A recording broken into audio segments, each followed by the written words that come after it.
Good afternoon, everyone. My name is Ashley Antisapat. I am your host for today. We are grade 11's ABM. Now we are here in Binondo District. Binondo District is here in Manila, Philippines. It is widely known as the oldest Chinatown. So how old is it? It is established in 1594.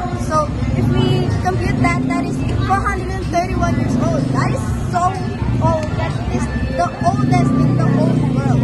Now, here we have the Xiaolongbao. It is a popular state.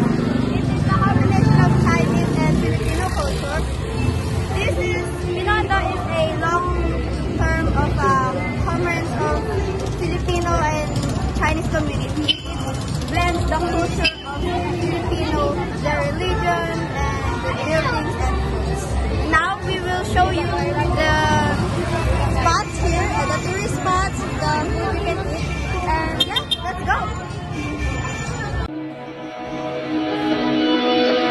Dahan-dahan lang, sa gitna man ng daan, mga saglit na inilikha, kakaibang tama nang sinag sa iyong kutis na kayo manggiyosan ba ako dinadala? Bawat ngiti biglang nabura, iyong naipinta, hiwaga ng iyong tingin ng naali.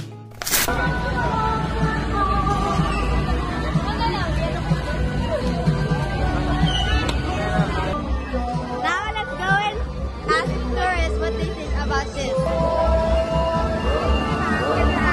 Where did you find it? If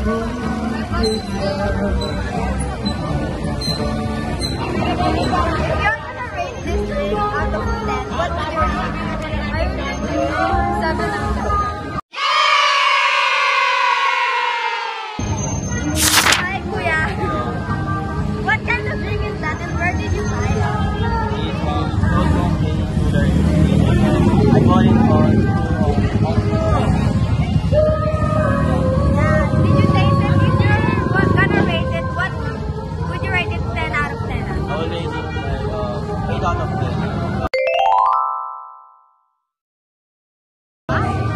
It's not that not that sweet and just balance. The taste is just balance. Valid, yeah. But your experience here is all good naman, right? Yeah. Yeah, that's good. Thank you.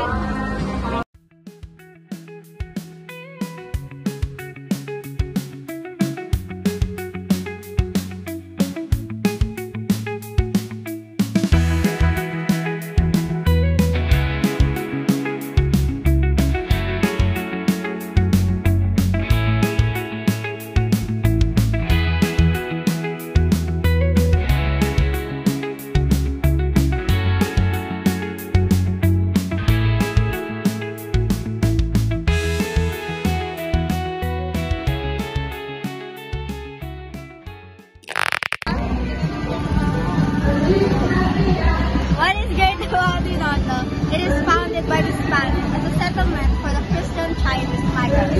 So it is more like a compromise that they have a place here and the Spanish have their own. So yeah, it's a good thing.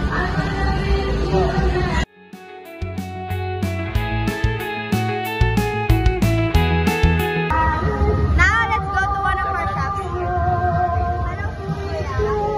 What is that one? Scan nyo lang po yung Facebook page namin, ha? Nakakuha po ng freebies. You need to scan this so we can have a freebies. And about your store po, Kuya, can you give us more details about it? Sa lahat na lang po kumakain.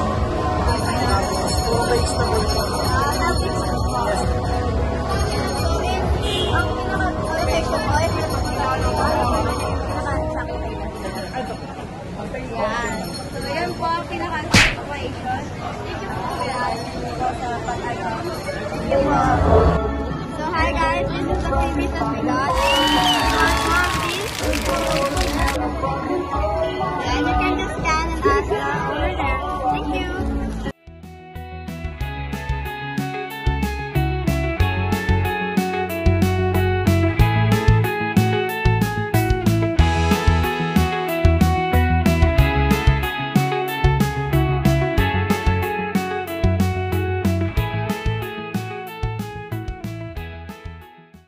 let's move on to another section full of fruits. Here, we didn't just see authentic Chinese food. Now we move on to authentic original fruits na we can see here in the Philippines. My friend here tried dragon fruit. Let's see what he thinks. It's so delicious. If you're gonna rate it 10 out of 10, what would you rate it at? 8/10. Why? Can you give us an explanation? Because it's so delicious and matamis siya. Okay, so now let's move on to another section. Let's go, guys.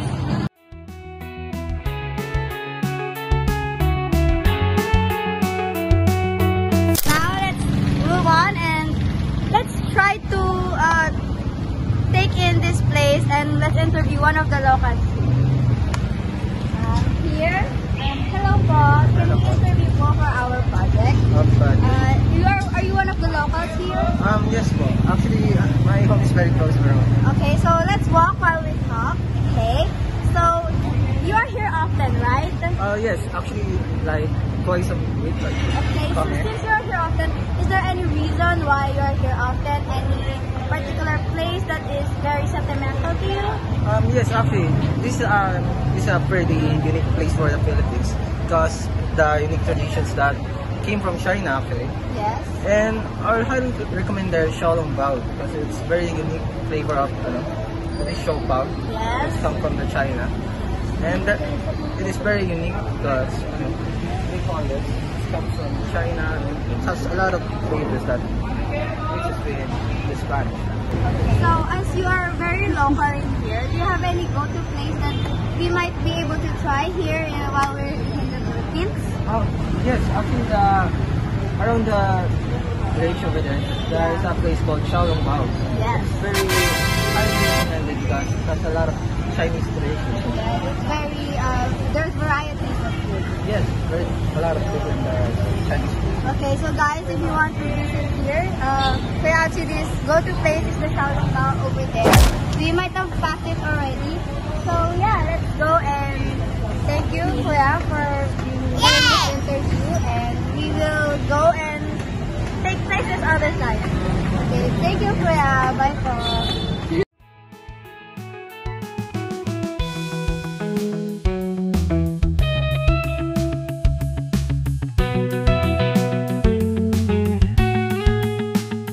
Everyone, since we are in a parish, we must be quiet with our voices as there might be a mass holding. But for now, we are lucky. There is no mass and we only have a few minutes here. So come on, let's explore inside. Come on, guys.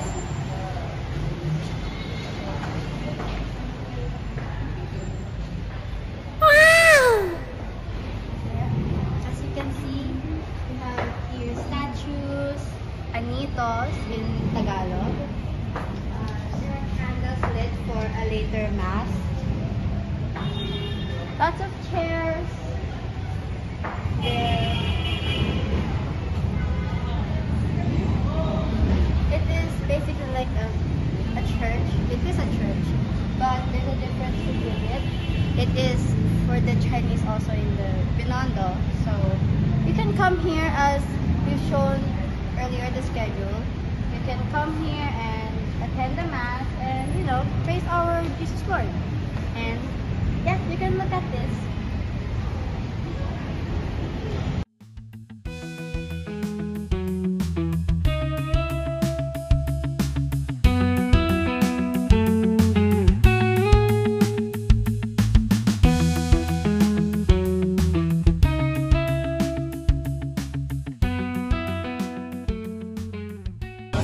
Everyone, let's go here to Chuanqi. We saw that there's a long line here, so we're gonna ask one of the customers. Kuya, why did you go to this place?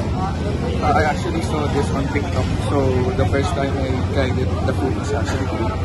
So this is my third time here trying out this restaurant. So the food is actually affordable and it tastes really good. In the menu po, what is the most delicious thing you have eaten? What would you recommend them if they're going to try it? I would actually recommend the Xiaolong Bao. Perfect! And the beef naan. That is what I usually order. Thank you. Sure. Hi guys. So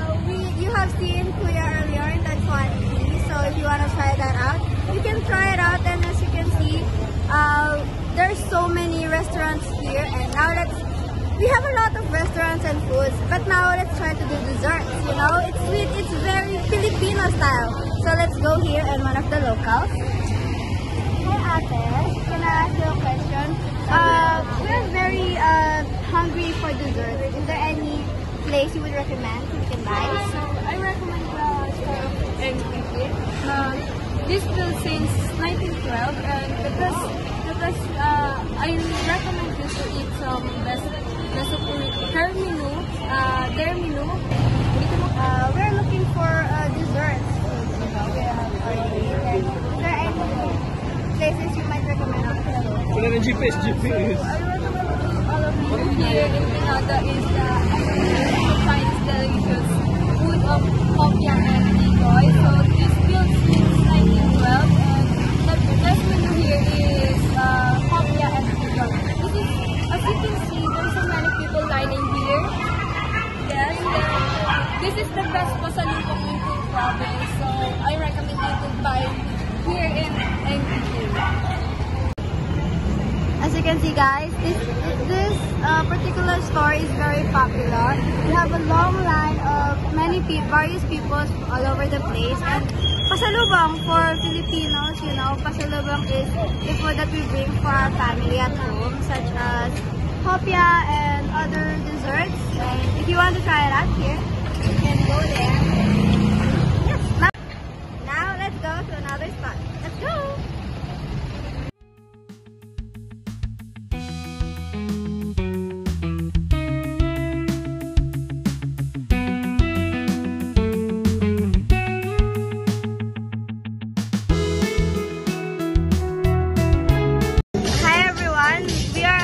Spot. This is the Esplanade.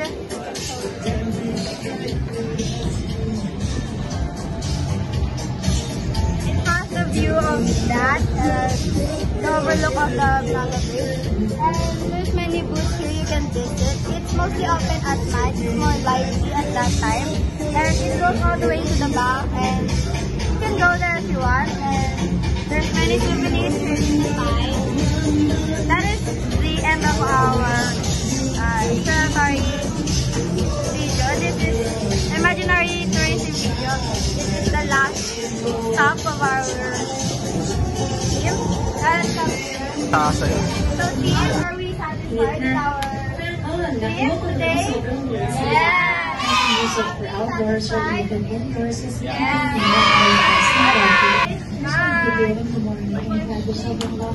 Bye.